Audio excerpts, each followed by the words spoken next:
115장. 시카미논의 제자들에게 말씀하신다. 믿음. 시카미논 사람들은 호기심에 끌려서 선생님이 돌아오시기를 기다리는 제자들이 있는 곳을 하루 종일 못살게 굴었다. 그러나 그동안에도 여자 제자들은 시간을 허송하지 않고 먼지와 땀투성이 옷들을 빨았다. 그래서 작은 해변에는 바람과 햇볕에 마르고 있는 옷들의 명랑한 전시가 있다. 해가 기울기 시작하고 저녁과 더불어 소금기를 머금은 습기가 느껴지려고 하는 지금은 아직 조금 덜 마른 옷들을 서둘러 걷어서 두드리고 개키기 전에 이리저리 잡아당겨서 잘 정돈된 모습으로 각기 주인들 앞에 나타날 수 있게 한다. 마리아에게 옷을 즉시 갖다 주도록 하세하고 알페오의 마리아가 말한다. 그리고 이렇게 덧붙인다. 어제하고 오늘 공기가 통하지 않는 그 오막살이에 있은 건 마리아에게 큰 희생이었어. 이래서 나는 예수께서 이곳에 계시지 않은 것이 하루 더 되었다는 것과 옷이 한 벌밖에 없는 막달라의 마리아는 얻어 입은 그의 옷이 마를 때까지 숨어 있어야 했다는 것을 알게 되었다. 수산나가 대답한다. 다행히도 마리아는 절대로 불평을 안 해요. 저는 마리아가 그렇게 착하리라고는 생각지 못했어요. 그리고 겸손하다고도 자넨 말해야 할 걸세? 그리고 조심성 있고 가엾게도. 정말이지 마귀가 그를 괴롭혔던 거야. 우리 예수에게 구출되어서 다시 자기 자신이 된 거야. 틀림없이 아주 어렸을 적에 그랬을 것처럼 말이야. 두 여자는 이렇게 말하면서 빨래한 옷들을 가지고 집으로 돌아온다. 그동안 부엌에서는 마르타가 음식을 준비하는 데 골몰하고 성모님은 구리 냄비에 야채를 씻은 다음 저녁에 먹게 하려고 익히신다. 자, 모두 마르고 모두 깨끗하게 개켜졌어요. 그럴 필요가 있었지요. 마리아한테 가서 옷을 주세요 하고 수산나가 마르타에게 옷을 주면서 말한다. 조금 후에 두 자매가 함께 돌아온다. 두 분 고맙습니다. 여러 날 동안 갈아입지 못한 옷으로 인한 희생이 제게는 가장 힘들었어요 하고 막달라의 마리아가 미소 지으면서 말한다. 이제는 아주 산뜻해진 것 같아요. 밖에 가서 앉아라. 기분 좋은 산들바람이 불고 있어?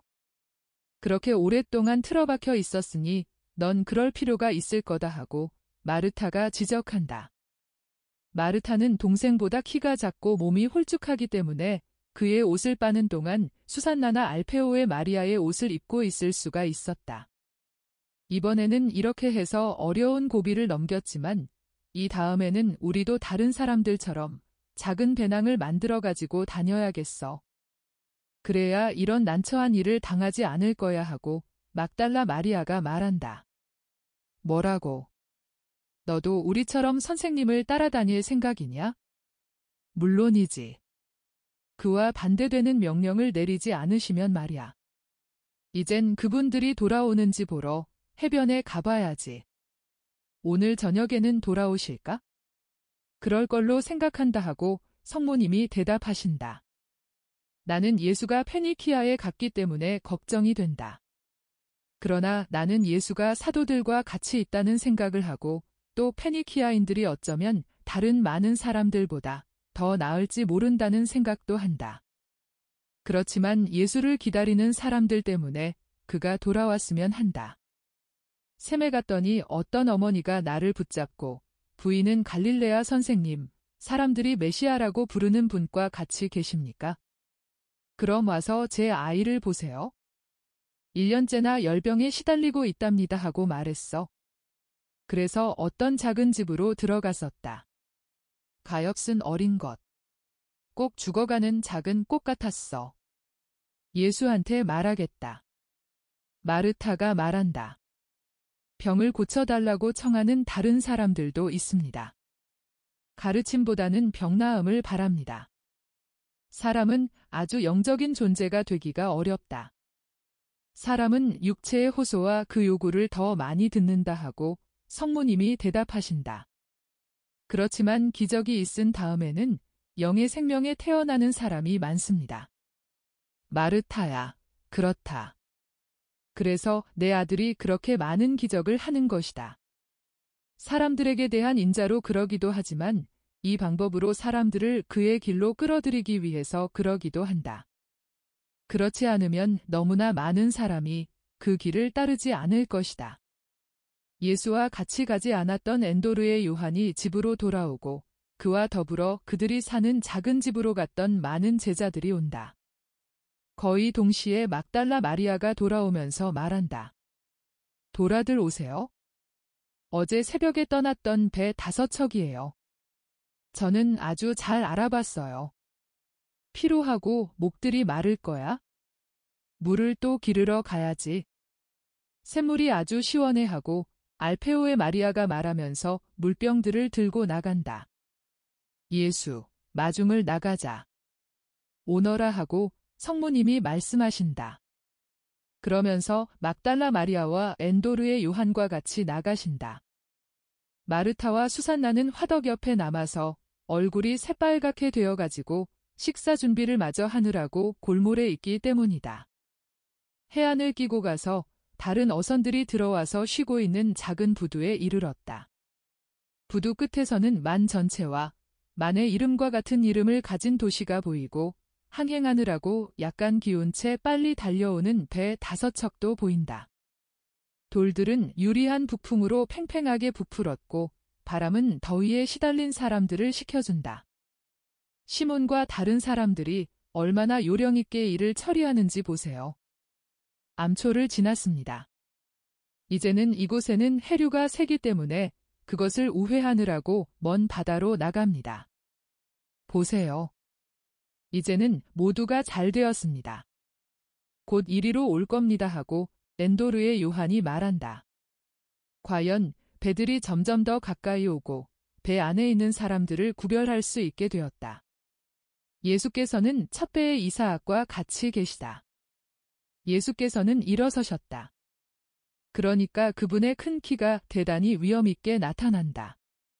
그러다가 내리는 도대 가려 몇 분 동안 안 보이시게 된다.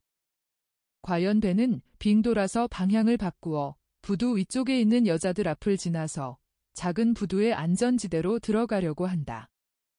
예수께서는 여자들에게 인사하시느라고 미소를 보내시고 여자들은 하선 지점에 동시에 도착하려고 빨리 걷기 시작한다. 아들아, 하느님의 축복을 받아라. 하고 성모님이 부두에 내려오시는 예수께 인사를 하신다. 어머니, 하느님의 축복을 받으십시오. 걱정하셨습니까? 시돈에 갔더니 우리가 찾는 사람이 없었습니다. 그래서 띠로에까지 갔는데 거기서 그 사람을 만났습니다. 헤르마스테아야, 오너라. 요하나, 자, 이 젊은이는 사람들이 가르치기를 원하는 아이인데 내게 맡기겠다. 선생님의 말씀에 대해서 이 애를 가르쳐서 선생님의 기대를 저버리지 않겠습니다. 선생님, 고맙습니다. 선생님을 기다리는 사람이 많이 있습니다 하고 엔도르의 요한이 말한다. 아들아, 가엾은 어린 병자도 하나 있는데 그 어머니가 너를 보기를 원한다. 곧 가겠습니다. 선생님, 그가 누군지 제가 압니다. 제가 선생님을 모시고 가겠습니다. 헤르마스테아야, 너도 가자. 우리 주님의 무한한 인자를 알기 시작해라 하고 엔도르 사람이 말한다. 둘째 배에서는 베드로가 내리고 셋째 배에서는 야고보가 넷째 배에서는 안드레아가 다섯째 배에서는 요한이 내린다. 이 네 조종사를 따라 그들과 같이 있던 사도들이나 제자들이 내려서 예수와 성모님 둘레에 모인다. 집으로 가거라.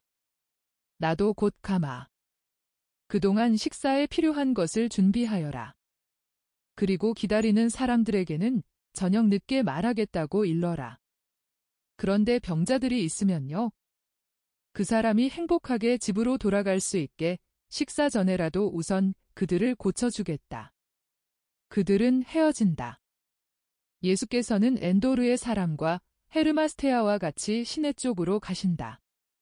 다른 사람들은 자갈이 깔린 해변을 다시 걸어오며 마치 어머니에게로 돌아오는 아이들 같이 기뻐서 그들이 보고 들은 모든 것을 이야기한다. 가리옷 사람 유다도 만족한다. 그는 자주조개잡이 어부들이 그에게 주고자 한 모든 헌금을 보이고 특히 값진 물질이 들어있는 아름다운 꾸러미를 보인다. 이건 선생님이 쓰실 것이야. 만일 선생님이 이걸 달지 않으시면 누가 이걸 달 수 있겠어? 그 사람들은 나를 따로 불러가지고 이렇게 말했어. 우리 배에는 값진 산호들이 있습니다. 그리고 진주도 하나 있습니다. 생각해보세요. 이건 보물입니다. 어떻게 그런 행운이 우리에게 왔는지 모르겠어요.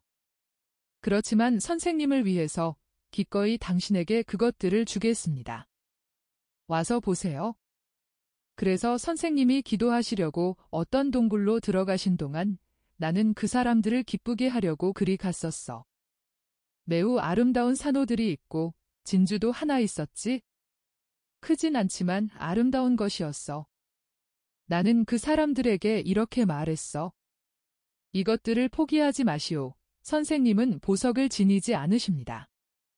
차라리 이 주홍빛 옷감을 조금 주시오. 선생님의 옷에 장식을 좀 만들어 드리게 하고. 사람들은 이 꾸러미 밖에 없었는데 막무가내로 내게 다 주겠다는 거야? 어머님, 받으세요. 우리 주님을 위해서 어머님이 그렇게도 잘하시는 아름다운 물건을 만드십시오. 아니, 그렇게 하세요. 아시겠습니까? 선생님이 그걸 눈치채시면 가난한 사람들을 위해서 그걸 팔라고 하실 것입니다. 그런데 저희들은 선생님께서 입으셔야 마땅한 대로 입으신 것을 보는 것이 저희는 마음에 좋습니다. 그렇지. 오. 그렇고 말고 그건 사실이야. 선생님이 다른 사람들 가운데에서 그렇게도 수수한 옷을 입고 계신 것을 보면 난 가슴이 아파. 선생님은 왕이신데. 그들은 노예보다도 못한 자들인데 리본을 여기저기 달아서 장식하고 찬란한 옷을 입었단 말이야. 그러면서 선생님을 마치 그들에게는 어울리지 않는 가난뱅이로 본단 말이야. 하고 베드로가 말한다. 형 보았어. 응. 우리가 어부들과 작별 인사를 할 때 띠로의 양반들이 웃는 걸 말이야. 하고 베드로의 아우가 대답한다. 제베데오의 야고보가 이렇게 말한다. 나는 그들에게 이렇게 말해주었어. 이 비겁한 인간들, 부끄러움을 아시오.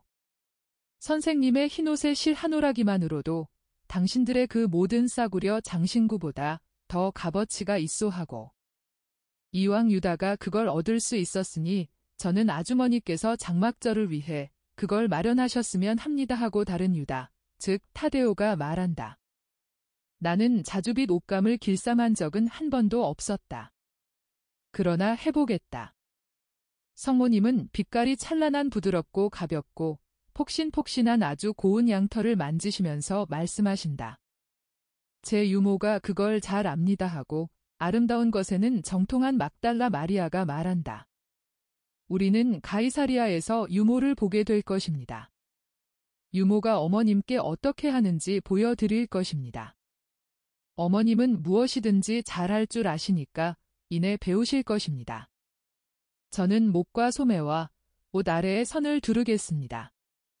아주 하얀 아마포나 아주 하얀 모직 위에 자주빛 옷감을 달고 성소의 대리석에 있는 것과 같은 종려나무 가지와 장미꽃 모양의 장식을 하고 한가운데에는 다윈 매듭을 만들어 놓겠습니다. 그러면 색 잘 어울린 것입니다. 마르타가 말한다. 저희 어머니가 이 무늬가 아름답기 때문에 오빠의 옷에 그 그림을 넣었었습니다. 오빠는 시리아에 토지가 생겨서 그리로 여행을 갈 때 그 옷을 입고 갔습니다. 그것이 저희 어머니가 마지막으로 지으신 옷이기 때문에 보관해 두었습니다. 그걸 어머님께 보내드리겠습니다. 나는 너희 어머니를 위해 기도하면서 그것을 만들겠다. 집들 있는 데까지 왔다. 사도들은 선생님을 원하는 사람들, 특히 병자들을 모으려고 사방으로 흩어진다. 예수께서는 엔도르의 요한과 헤르마스테아와 함께 돌아오셔서 작은 집들 앞에 밀려드는 사람들 사이로 인사를 하며 지나가신다. 예수의 미소는 축복이다. 궤양성 안염으로 인하여 거의 소경이 된 어쩔 수 없는 안질 병자를 사람들이 예수께 보여드리니 예수께서는 그의 병을 고쳐주신다. 그 다음에는 마르고 중국 사람처럼 노란 분명히 말라리아를 앓는 어떤 사람의 차례다. 예수께서는 그 사람도 고쳐주신다. 그 다음에는 예수께 이상한 기적을 청하는 여인이다. 젖이 나오지 않는 유방에 젖이 나오게 해달라는 것이다. 그러면서 영양실조가 되고 체온과도로 인한 것처럼 새빨갛게 된 난지 며칠밖에 안 된 아이를 보인다. 그 여자는 울면서 말한다. 보세요. 저희들은 남자에게 복종하고 자녀를 낳으라는 계명을 가지고 있습니다. 그렇지만 아이를 낳은 다음에 저희 아이들이 쇠약해지는 것을 보게 된다면 그것이 무슨 소용이 있습니까? 이 애가 제가 3번째 낳은 아이인데 이 메마른 가슴 때문에 2 아이는 벌써 무덤에 데려다 주었습니다. 이 애도 더운 때에 낳기 때문에 벌써 죽어갑니다. 다른 아이들은 하나는 10달을 살았고 또 하나는 6달을 살았습니다. 그 애들이 장이 나빠져서 죽을 때 저는 더 올리려고 그랬던 것입니다. 제가 젖이 있었더라면 그런 일은 안 일어났을 것입니다. 예수께서는 그 여자를 들여다보시며 말씀하신다. 당신 아이는 죽지 않을 것입니다. 믿음을 가지시오. 집으로 돌아가시오. 그리고 집에 도착하거든 아기에게 젖을 물리시오. 믿음을 가지시오. 여인은 복종해서 가엾은 어린 것을 데리고 간다. 아이는 고양이 새끼처럼 앓는 소리를 내고 엄마는 아기를 꼭 껴안는다. 그렇지만 저 여자가 젖이 나게 될까? 물론이지, 젖이 날 거야. 나는 아이는 죽지 않겠지만 젖은 나지 않을 거라고 장담하네. 그렇지만 아이가 살면 그것만으로도 벌써 기적일 거야. 아이는 먹지 못해서 죽은 거나 마찬가지거든. 천만에. 난 젖이 나올 거라고 장담하네. 그래. 아니야. 사람에 따라서 의견이 다르다. 그러는 동안 예수께서는 식사를 하시려고 물러가신다. 예수께서 전도하시려고 다시 나오실 때에는 사람들이 훨씬 더 많아졌다. 사실 예수께서 배에서 내리시는 즉시 행하신 열병을 앓던 어린이에 대한 기적의 소문이 시내에 퍼졌다. 나는 내 말을 듣도록 여러분의 정신을 준비시키기 위해 여러분에게 내 평화를 줍니다. 폭풍우 속에서는 주님의 목소리가 도달할 수 없습니다. 지혜는 하느님에게서 오는 만큼 평화로운 것이기 때문에 혼란은 어떤 것이건 지혜에 해롭습니다. 반대로 혼란은 하느님에게서 오지 않습니다. 그것은 불안, 번민, 의혹 따위는 사람의 아들들을 불안에 빠뜨리고 그들을 하느님과 갈라놓기 위한 마귀의 작용이기 때문입니다. 이 가르침을 여러분이 더 잘 이해하도록 이 비유를 말하겠습니다. 한 농부가 그의 밭에 열매가 많이 열리는 나무와 포도나무를 많이 가지고 있었는데 포도나무 중에는 큰 값어치가 있는 것이 하나 있어서 그것을 대단히 자랑스럽게 생각했습니다. 한 해는 그 포도나무의 잎은 무성한데 포도송이는 별로 달리지 않았습니다. 어떤 친구가 농부에게 말했습니다. 그건 자네가 가지를 별로 쳐주지 않았기 때문이야 하고. 다음 해에는 그 사람이 가지를 많이 쳐주었습니다. 그랬더니 해가지가 별로 많이 생기지 않고 포도송이는 훨씬 덜 달렸습니다. 셋째 해에는 그 사람이 포도나무를 그대로 놓아두었습니다. 그랬더니 포도나무에는 포도송이가 하나도 달리지 않고 잎도 별로 많이 나지 않은 데다가 빈약하고 오그라들고 곰팡이 얼룩이 뒤덮였습니다. 셋째 친구가 이렇게 선언했습니다. 이 포도나무는 땅이 좋지 않아서 죽는 걸세? 태워버리고 말게 하고. 아니, 다른 포도나무들하고 같은 땅이고 똑같이 보살피는데 왜 그런 거야? 처음에는 포도가 많이 열렸었는데. 그 친구는 어깨를 들썩해 보이고 가버렸습니다. 알지 못하는 길손이 지나가다가 시름없이 포도나무에 기대어 서 있는 농부를 살펴보려고 걸음을 멈추었습니다. 왜 그러고 계십니까? 대개 초상이라도 났습니까? 하고 그 길손이 물었습니다. 아닙니다. 그렇지만 내가 대단히 사랑하던 이 포도나무가 죽어가고 있어서 그럽니다. 이제는 수액이 없어서 열매를 맺지 못합니다. 한 해는 별로 많이 내지 못하더니 다음 해에는 그보다도 못했고 올해는 아무것도 없습니다. 나는 사람들이 하라는 대로 했는데 그게 아무 소용이 없었습니다. 알지 못하는 길손은 밭으로 들어가 포도나무로 다가갔습니다. 그러더니 잎을 만져보고 흙덩어리 하나를 집어가지고 냄새를 맡아보고 손가락으로 비벼 부수어보고 포도나무를 받쳐주고 있는 나무줄기를 쳐다보았습니다. 이 나무줄기를 치워야 합니다. 이 나무줄기가 포도나무가 열매를 맺지 못하게 합니다. 그렇지만 포도나무가 여러 해 전부터 그 줄기에 의지하고 있는데요. 여보시오, 바른 대로 대답하시오. 당신이 이 포도나무를 심을 때 포도나무는 어떠했고 이 나무줄기는 어떠했습니까? 5. 이 포도나무는 3년 된 아름다운 나무였습니다. 이걸 내 다른 포도밭 하나에서 파온 것인데 여기다 심으려고 이것이 자라던 곳에서 파낼 때의 뿌리를 상하지 않게 하려고 구덩이를 깊게 팠습니다. 여기도 구덩이를 마찬가지로 팠고 포도나무가 이내 편하게 있으라고 훨씬 더 크게 팠습니다. 그리고 뿌리가 편하고 쉽게 뻗어나가라고 그 둘레에 있는 땅을 2번 갈아서 뿌리에 닿는 흙을 더 부드럽게 했습니다. 그리고 밑에 완전하게 된 퇴비를 주어서 땅을 정성스럽게 손질했습니다. 아시다시피 뿌리는 이내 영양분을 만나면 강하게 됩니다. 느릅나무는 덜 보살폈습니다. 이것은 포도나무 묘목을 버티어 주기만 하기로 된 작은 나무였습니다. 그래서 이 나무를 포도나무 묘목 가까이 거의 지면에다 심고 북을 주고는 갔습니다. 땅이 좋기 때문에 두 나무가 모두 뿌리를 내렸습니다. 그러나 포도나무는 해가 가는 데 따라서 점점 더 자라고 사랑을 받고 전지가 되고 밑에 땅은 김이 맺이고 했습니다. 반대로 느릅나무는 가까스로 자라고 있었습니다. 그러나 가치가 별로 없었으니까요. 그러다가 느릅나무가 튼튼해졌습니다. 지금은 얼마나 아름다운지 보시지요. 제가 멀리서 돌아올 때는 탑처럼 우뚝 솟아있는 이 느릅나무 꼭대기가 보입니다.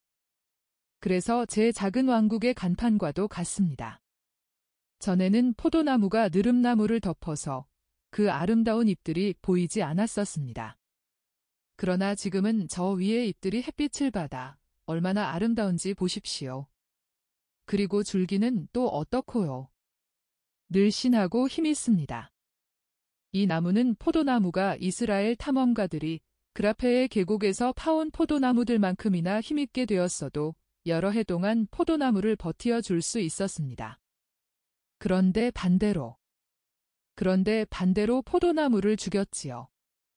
느릅나무가 포도나무를 말라 죽게 한 것입니다. 모든 것이 포도나무가 사는데 유리했습니다. 땅도, 위치도, 빛도, 햇볕도, 또 당신이 그에 쏟은 정성도 그랬습니다. 그러나 이 나무가 포도나무를 죽였습니다. 이 나무가 힘이 너무 세어졌습니다. 이 나무가 포도나무의 뿌리를 묶어서 마르게 했고 흙의 진을 전부 빼앗았고 포도나무에 재갈을 물려 숨을 못 쉬게 했고 빛을 이용하지 못하게 했습니다. 이 쓸데없고 기운이 센 나무를 즉시 베어버리세요. 그러면 당신의 포도나무가 다시 살아날 것입니다. 그리고 당신이 참을성을 가지고 땅을 파서 느릅나무의 뿌리를 드러나게 해서 새싹이 나지 못하도록 확실하게 하면 한층 더 잘 다시 살아날 것입니다. 뻗어나간 마지막 잔뿌리들이 땅속에서 썩어서 죽음을 주는 대신에 생명을 줄 것입니다. 그것은 그것들의 이기주의에 대한 마땅한 벌을 받아 퇴비가 될 것이기 때문입니다. 줄기는 태우시오. 그러면 당신에게 이익이 될 것입니다. 무익하고 해로운 나무는 불 때는 데에나 소용될 뿐입니다. 그래서 좋은 것은 모두 좋고 유익한 나무에게로 가도록 쓸데없고 해로운 나무는 치워버려야 합니다. 내가 말하는 것을 믿으시오. 그러면 당신이 만족하게 될 것입니다. 그러나 당신은 누구이십니까? 내가 믿음을 가질 수 있게 그걸 말씀해 주십시오. 나는 지혜로운 사람입니다. 나를 믿는 사람은 안전할 것입니다. 이렇게 말하고 그 길소는 갔습니다. 농부는 조금 망설였습니다. 그리고는 결정을 하고 톡을 들었습니다. 그 사람은 도와달라고 친구들을 부르기도 했습니다. 아니, 자넨 바본가? 포도나무를 이른 위에 느릅나무까지 마저 이르려고 하는구만. 나 같으면 포도나무에 공기가 통하게 느릅나무 꼭대기만 자르는데 그칠 걸세. 그 이상은 아무것도 안 할 거야? 포도나무에는 그래도 버팀목이 필요할 건데. 자넨 쓸데없는 일을 하네. 자네에게 조언을 한 사람이 어떤 사람인지 어떻게 알아? 혹 자네가 모르는 사이에 자네를 미워하는 어떤 사람인지도 몰라? 미친 사람인지도 모르고? 이런 말들을 했습니다. 나는 그 사람이 말한 대로 할 거야. 나는 그 사람을 믿어. 그러면서 느릅나무 밑둥을 바짝 잘랐습니다. 그리고 그에 그치지 않고 빙 둘러서 넓게 파서 두 나무의 뿌리를 드러냈습니다. 그 사람은 참을성 있게 포도나무의 뿌리를 상하지 않게 하려고 조심하면서 느릅나무의 뿌리를 잘랐습니다. 그리고 큰 구덩이를 다시 메우고는 버팀목이 없이 서 있는 포도나무에 쇠로 만든 단단한 말뚝을 세워 주었습니다. 그 말뚝 꼭대기에는 널판에 쓴 믿음이라는 말이 달려 있었습니다. 다른 사람들은 머리를 내저으면서 갔습니다. 가을이 가고 겨울이 지나고 봄이 왔습니다. 버팀대에 감긴 포도나무의 햇가지에는 우선 은빛 벨벳 주머니 속에 든 것 같이 오므린 수많은 싹이 달리고 그 다음에는 새로 돋아나는 작은 잎들이 에메랄드 빛깔로 벙싯 벌어지고 그 다음에는 완전히 벌어지고 그 다음에는 줄기에서 든든한 햇가지들이 돋아나고 작은 꽃들이 피더니 포도알들이 많이 생겨났습니다. 잎보다 포도송이가 더 많았는데 잎들은 넓고 푸르고 튼튼해서 포도송이를 둘, 셋, 그 이상까지도 달고 있었고 포도송이 하나하나에는 살찌고 물 많고 눈부신 포도알이 빽빽히 달라붙어 있었습니다. 그래, 이제는 뭐라고 말하겠나? 내 포도나무를 죽게 하는 것이 그 나무였나, 아니었나? 그 현자의 말이 옳았나 옳지 않았나? 이 널판에 믿음이라는 말을 쓴 것이 잘한 일인가, 아닌가? 이렇게 그 사람이 믿지 않았던 친구들에게 말했습니다. 자네가 옳았네. 그리고 믿음을 가질 줄 알고 자네에게 말해준 과거와 해로운 것들을 때려 부술 수 있었으니 자네도 행복하네. 비유는 이렇습니다. 젖이 말라붙었던 여인의 일에 대해서는 시내 쪽을 보시오. 모든 사람이 시내 쪽으로 머리를 돌리니 조금 전에 그 여인이 뛰어오는 것이 보인다. 그 여인은 뛰어오면서도 불은 젖에서 아기를 떼어놓지 않는다. 퉁퉁 불은 젖을 아기가 어떻게나 개걸스럽게 먹는지 거기 빠져 들어가는 것 같다. 그런데 그 여인은 예수의 발 앞에까지 와서야 걸음을 멈추고 예수 앞에서 잠시 아기를 젖에서 떼어놓으면서 외친다. 아기가 선생님을 위해서 살게 강복해 주십시오. 강복을요. 이 막간이 있은 후 예수께서는 말씀을 다시 계속하신다. 그러면 여러분은 기적에 관한 여러분의 추측에 대한 대답을 받은 셈입니다. 그러나 비유는 보상을 받은 믿음의 이 조그마한 사파보다 더 넓은 뜻이 있습니다. 그것은 이런 것입니다. 하느님께서는 당신의 포도나무, 즉 당신의 백성을 유리한 장소에 갖다 놓으시고 나무가 자라서 점점 더 큰 열매를 맺는 데 필요한 모든 것을 마련해 주시고 율법을 쉽게 이해하고 그것을 힘을 만들어 가질 수 있게 선생님들에게 의지하게 했습니다. 그러나 선생들이 입법자 위에 올라서고자 했고 잘하고 또 자라서 자신들을 영원한 말씀보다 더 인정하게 만들었습니다. 그래서 이스라엘은 열매를 맺지 못하게 되었습니다. 그래서 주님은 이스라엘에서 올바른 영혼을 가지고 이 번식불능을 괴로워하고 선생들이 하는 말이나 조언을 따라 이런 약 저런 약을 시험해보는 사람들이 정말 유익한 조언을 받을 수 있도록 현자를 보내셨습니다. 사실 그 선생들은 인간적인 지식을 가지고 있었지만 초자연적인 지식은 가지고 있지 못했고, 따라서 이스라엘의 정신에 생명을 다시 주기 위해서 해야 할 것에 대한 지식에서는 멀리 떨어져 있는 사람들이었습니다. 그런데 무슨 일이 일어났습니까? 왜 이스라엘이 기운을 다시 차리지 못하고 주님께 충실하던 좋은 시절에 그랬던 것처럼 다시 기운차게 되지 못합니까? 그것은 거룩한 것, 즉 타협도 없고 망설임도 없고 위선도 없이 주어진 그대로의 십계명의 율법을 희생으로 해서 발달한 모든 기생충 같은 존재를 치워버리라고, 그것들을 치워버리고 포도나무, 즉 하느님의 백성에게 공기와 공간과 영향을 주고 구부러지지 않는 강력하고 곧은 버팀목, 즉 믿음이라는 찬란한 이름을 가진 유일한 버팀대를 하느님의 백성에게 주라고 권고해야 하겠기 때문입니다. 그런데 이 권고를 사람들이 받아들이지 않는 것입니다. 그러므로 나는 이스라엘이 멸망하리라고 말합니다. 만일 이스라엘이 믿을 줄을 알고 용감하게 뉘우치고 근본적으로 바꿀 줄을 알면 다시 살아나서 하느님의 나라를 차지할 수 있을 터인데 말입니다. 평안히들 가시오. 그리고 주님이 여러분과 함께 계시기를 바랍니다. 116장. 예수께서 막달라 마리아에게 말씀하신다. 나는 너를 불에 달구어 모루에 놓고 단련하겠다. 아직 밤이다. 딜이 서쪽으로 기울고 있는 매우 아름다운 밤이다. 이때에 예수께서 사도들과 여자들과 렌도르의 요한과 헤르마스테아와 함께 홀로 깨어있는 이사학에게 조용히 인사를 하신다. 그리고 모두 해변을 끼고 걷기 시작한다. 발소리는 샌들이 밟는 조약돌들 위에서 들리는 바드득하는 소리 밖에 들리지 않고 맨 마지막 오막사리를 지나서 몇 미터 가기까지는 아무도 말을 하지 않는다. 틀림없이 이 마지막 오막사리에서 자는 사람들이니 그 전에 지나온 오막사리들에서 자는 사람들은 선생님과 그분의 친구들이 조용히 떠나는 것을 알아차리지 못하였다. 깊은 침묵이 흐르고 있다. 오직 바다만이 멀지 않아 지게 될 달에게 말을 하는데 시작되는 밀물의 길어진 물결로 해변의 마른 공간을 점점 더 좁혀가면서 깊은 바닷속 이야기를 해변에게 해준다. 이번에는 여자들이 요한과 열성당원과 유다 타데오와 알페오의 야고보와 같이 앞장을 서서 가는데 이들은 소금물로 젖어서 미끄러운 여기저기 널려있는 작은 바위들을 여자들이 지나가는 것을 도와준다. 열성당원은 막달라 마리아와 같이 가고 요한은 마르타와 같이 가는데 알페오의 야고보는 그의 어머니와 수산나를 돌보고 타데오는 예수와 또 한 가지 비슷한 점인 그의 튼튼하고 긴 손으로 성모님의 작은 손을 붙잡고 어려운 목에서 도와드리는 영광을 아무에게도 양보하지 않는다. 각자는 자기가 같이 가는 여자와 작은 목소리로 말한다. 모두가 땅의 잠을 존중하는 것 같다.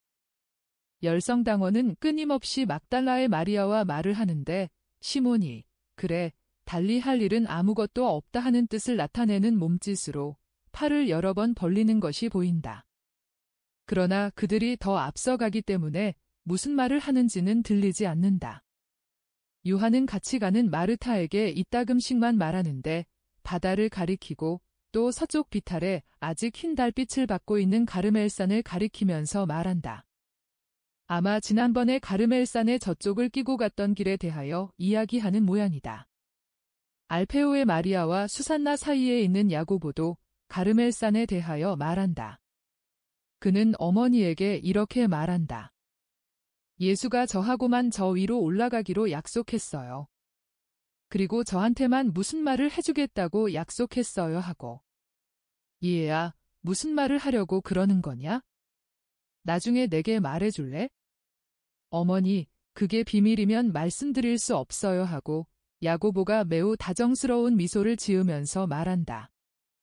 야고보는 얼굴 모습이 성모님의 남편 요셉과 몹시 닮았고 그 조용하고 온순함은 한층 더 비슷하다. 어머니에 대해서는 비밀이 없는 거다. 사실 어머니께 대해서는 비밀이 없어요. 그렇지만 예수가 저와 단 둘이서만 말하기 위해서 저를 산 위로 데려가려고 한다면 내게 할 말을 아무도 알기를 원치 않는다는 표입니다.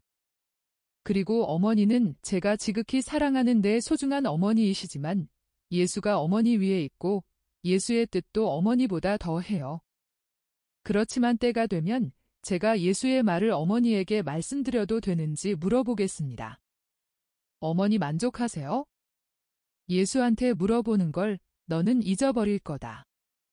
어머니, 아니에요. 어머니가 제게서 멀리 떨어져 계셔도 절대로 어머니를 잊지 않습니다. 무슨 아름다운 말을 듣거나 무슨 아름다운 것을 보거나 하면 저는 언제나 어머니가 여기 계셨으면 얼마나 좋을까? 하고 생각합니다. 귀여운 내 자식. 아들아, 어미에게 입맞춤해라. 알페오의 마리아는 감격하였다. 그러나 감동이 호기심을 없애지는 못한다. 얼마 동안 침묵을 지키다가 다시 공격을 한다. 너는 예수의 뜻이라는 말을 했지? 그러면 너는 예수가 그의 뜻 하나를 내게 말하고자 한다는 걸 너는 깨달은 거로구나. 자, 그것만이라도 말할 수 있겠지? 그 말을 다른 사람들이 있는 데서 했니? 사실은 제가 예수하고만 앞에 있었어요 하고 야고보가 빙그레 웃으면서 말한다. 그렇지만 다른 사람들도 들을 수 있었지. 어머니, 예수는 제게 많은 말을 하지 않았어요. 가르멜산에서 한 엘리야의 말과 기도를 상기시켰어요. 주님의 예언자들 중에서 남아있는 사람이 오직 나 하나뿐이다. 당신이 주 하느님이시라는 것을 백성이 알아보도록 제 기도를 들어주십시오 하는 기도를. 그래, 그게 무슨 뜻이었단 말이냐? 어머니는 많이도 알고 싶어 하시는군요. 예수한테 가보세요. 그럼 어머니께 말씀드릴 거예요 하고 야고보가 질문을 회피하면서 말한다. 선생님의 말씀은 이런 뜻일 겁니다. 세례자가 붙잡혔으니 선생님만이 홀로 이스라엘의 예언자로 남아 계시고 그래서 백성이 가르침을 받도록 하느님께서 선생님을 오래 보존하셔야 할 것이라고 말입니다 하고 수산나가 말한다. 나는 예수가 오래 남아있기를 바란다고 믿기는 어렵네. 예수는 자기를 위해서는 아무것도 청하지 않아. 자, 야고보야, 어미한테 말해다오. 호기심은 결점입니다. 그것은 쓸데없고 위험하고 때로는 고통스러운 겁니다. 훌륭한 고행을 하나 하세요. 아이고. 내 형이 갇히고 어쩌면 죽음을 당할지도 모른다는 뜻이 아니었니? 하고 알페오의 마리아가 깜짝 놀라서 말한다.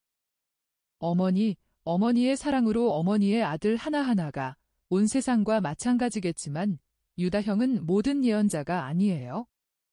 나는 다른 사람들도 생각하는 거다. 그건 너희가 틀림없이 미래의 예언자 축에 들기 때문이다. 그러면 만일 너 혼자만 남게 된다면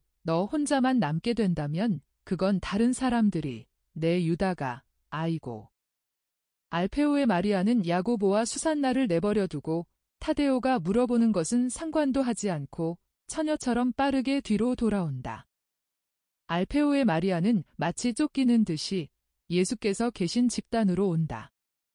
내 예수. 난 내 아들하고 예수가 그 애에게 가르멜산에 대해서, 엘리야에 대해서, 예언자들에 대해서 말한 거야?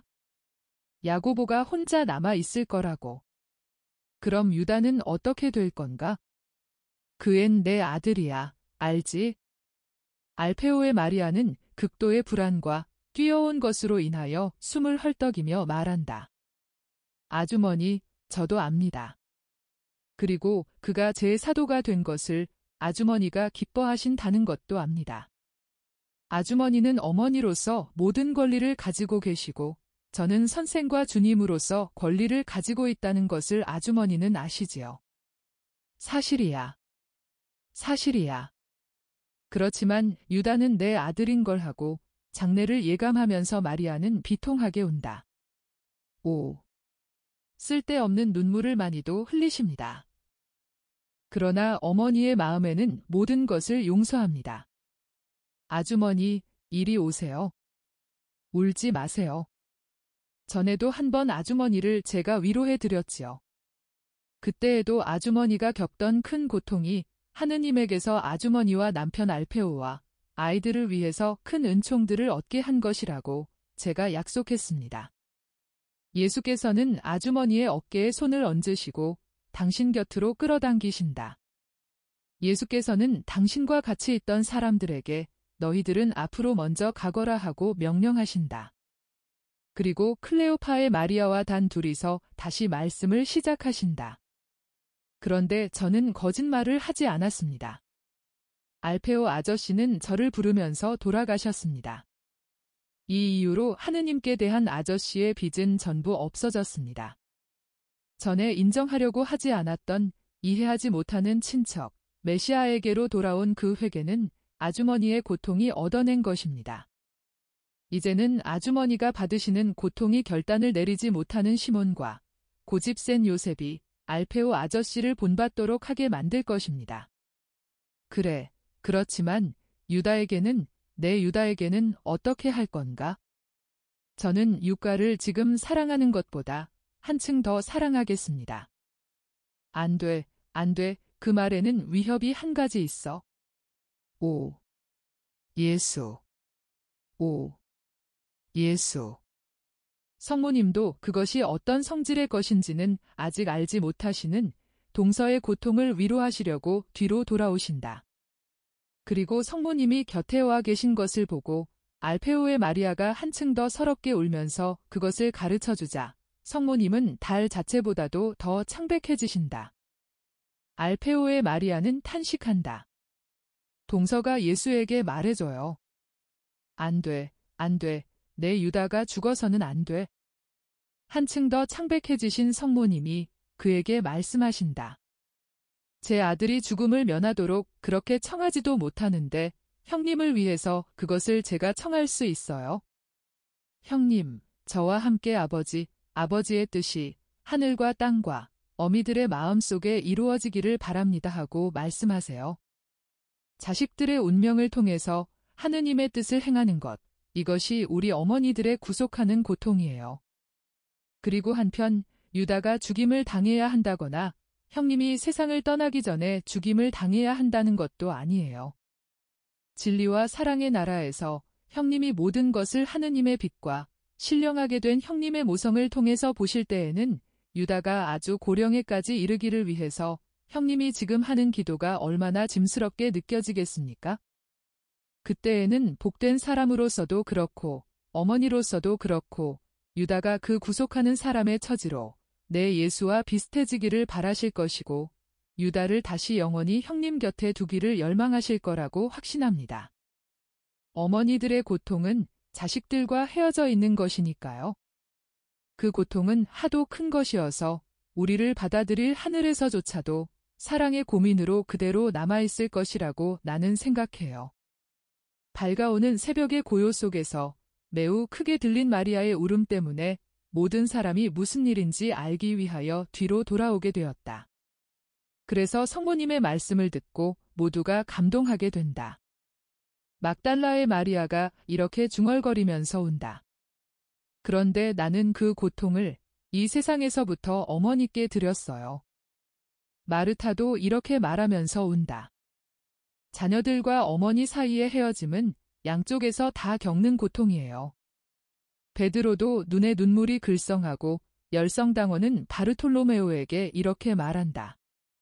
복된 여자의 모성이 어떠할지 어떤 지혜의 말로 설명할 수 있을까? 그리고 복된 어머니는 이런 일들을 얼마나 높이 평가하겠어. 하느님의 빛과 영성화된 모성의 빛을 통해서 말이야. 이걸 생각하면 마치 찬란한 신비 아베서처럼 놀라워하고 나타나엘이 대답한다. 가리오 사람은 안드레아에게 말한다. 이렇게 말하면 모성은 일체 감각이라는 답답함을 벗어나서 날개가 달린 것 같이 된단 말이야. 사실이야, 형. 우리 어머니가 우리를 이렇게 사랑할 거야. 그때에는 어머니의 사랑이 얼마나 완전할지 상상할 수 있어? 하고 요한이 형 야고보에게 말한다. 그리고 환한 미소를 짓는 사람은 요한 한 사람뿐이다. 그만큼 그는 그의 어머니가 완전하게 사랑하게 되리라는 생각에 감격해서 명랑한 것이다. 저는 이렇게 많은 고통을 드린 것을 후회합니다 하고 알페오의 야고보가 말한다. 그러나 어머니는 제가 말한 것, 그 이상의 것을 본 것입니다. 정말이에요. 예수님. 나도 알아요. 알아. 그러나 아주머니는 지금 무지애를 쓰고 있는 중인데 그것은 메스의 칼질보다도 더 심한 타격이다. 그렇지만 그 타격으로 아주머니에게서 커다란 헛수고가 없어지게 되었다 하고 예수께서 말씀하신다. 자, 어머니, 이제 그만 우세요. 어머니가 마치 하느님 나라의 확실성을 모르는 불쌍한 여인처럼 괴로워하시는 것을 보니 마음이 아픕니다. 어머니는 마카베오 형제들의 어머니는 조금도 닮지 않으셨어요 하고 타데오가 어머니를 껴안으면서 통렬하게 나무란다. 그리고 반백이 된 어머니의 머리에 입맞춤하면서 말을 마친다. 어머니는 그를 무서워하게 하려고 말해주는 이야기와 귀신들을 무서워하는 계집아이와 같으세요. 그렇지만 제가 어디 있는지 아세요? 예수님한테요. 어머니도 참. 어머니도 참. 어머니는 제가 이 밤에 예수를 배반하고 버려서 지옥에 떨어지게 될 거라고 누가 말해 주었다면 우셔야 할 겁니다. 그때에는 우셔야지요. 피눈물까지도 흘리셔야 할 겁니다. 그러나 하느님의 도우심으로 어머니에게 그런 고통은 절대로 드리지 않을 것입니다. 저는 영원히 예수님과 같이 있을 것입니다. 처음에는 나무라고 다음에는 애무를 하니까 마침내 알페오의 마리아의 눈물이 마르고 이제는 자기가 마음 약했던 것을 몹시 부끄러워한다. 밤에서 아침으로 건너오는 동안 빛이 약해졌다. 달은 졌는데 날은 아직 시작되지 않았기 때문이다. 그러나 그것은 짧은 동안의 어스름한 중간 시간이다. 이내 빛이 나타나 처음에는 남빛깔이다가 회색을 띤 빛깔이 되고 그 다음에는 푸르스름하게 되었다가 파란 흔적이 섞인 젖 빛깔이 되고 마침내 거의 비물질적인 빛깔이 되어 점점 확실해져서 물결이 물러가서 드러난 축축한 해변을 걸어가기 쉽게 한다. 그동안 눈은 더 엷은 파란 빛을 띠고 멀지 않아 보석처럼 빛나는 결정면들로 환해질 바다를 보고 즐긴다. 그리고 공기는 그 은빛깔의 장미빛깔을 스며들게 하는데 이 장미빛깔이 점점 더 분명해져서 마침내 새벽의 금빛 도는 그 장미빛깔이 바다와 얼굴과 들판에 붉은 장미의 비를 쏟아지게 하여 색조의 대조를 더욱 심하게 하고 이 색조들이 내 생각에는 하루의 가장 아름다운 순간에 가장 완전하게 된다.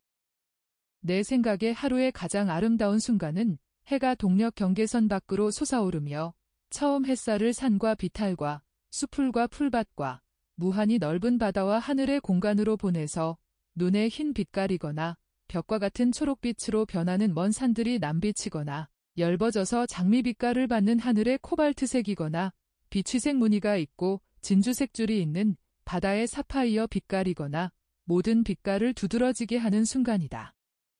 그리고 오늘은 참다운 아름다움의 기적이다.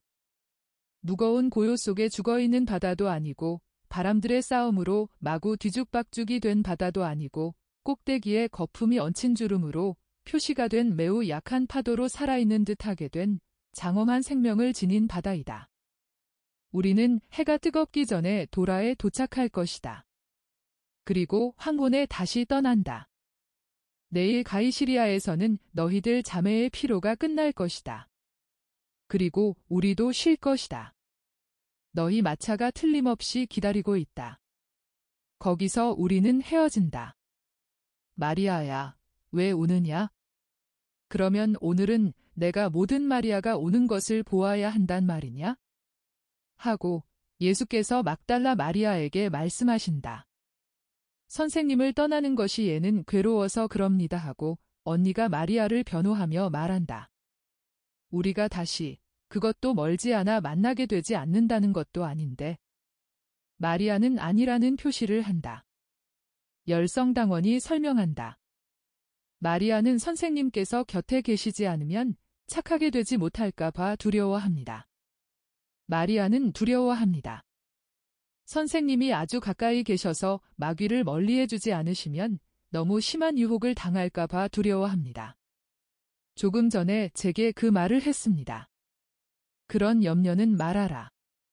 나는 내가 준 은총을 절대로 다시 빼앗지 않는다. 내가 죄짓기를 원하느냐? 아니야. 그러면 안심하여라. 깨어 있어라. 그래, 이렇게는 하여라. 그러나 두려워하지는 말아라. 주님. 제가 오는 것은 가이사리아는 제 죄가 가득 차 있기 때문이기도 합니다. 이제는 그것이 모두 보입니다. 저는 제 인간성으로 많은 고통을 당해야 할 것입니다. 그것이 내 마음에 든다. 내가 고통을 당하면 당할수록 더 나을 것이다. 그것은 그러고 나면 내가 그런 쓸데없는 마음의 고통으로 괴로워하지 않게 되겠기 때문이다. 데오필로의 딸 마리아야, 너는 굳센 사람의 딸이고 굳센 마음을 가진 여자이고 내가 너를 매우 굳세게 만들기를 원하다는 것을 기억하여라. 내 언니를 포함해서 다른 여자들은 항상 온순하고 겁이 많았기 때문에 그들의 약함은 용서해준다. 그러나 내게서는 약함을 용납하지 않는다. 나는 너를 불에 달구어서 모루에 놓고 단련하겠다. 너는 내 의지와 내 의지의 기적을 망치지 않기 위해서는 이렇게 단련해야 하는 기질이기 때문이다. 너도 그렇고 여기 있는 사람이나 없는 사람들 중에서 내가 너를 몹시 사랑하기 때문에 내게 대해서 마음이 약해질 수 있으리라고 생각할지 모를 사람들도 그렇고 이것을 알아야 한다. 내가 뉘우침과 사랑으로 우는 것은 허락한다. 그러나 다른 일 때문에 우는 것은 허락하지 않는다. 알아들었느냐? 예수께서 암시를 주시기도 하고 엄격하기도 하시다. 막달라의 마리아는 눈물과 흐느낌을 삼키려고 애를 쓰면서 무릎을 꿇는다. 그리고 예수의 발에 입맞춤하면서 목소리를 굳세게 하려고 애쓰며 말한다. 주님이 하라시는 대로 하겠습니다. 그러면 일어나거라. 그리고 침착하여라.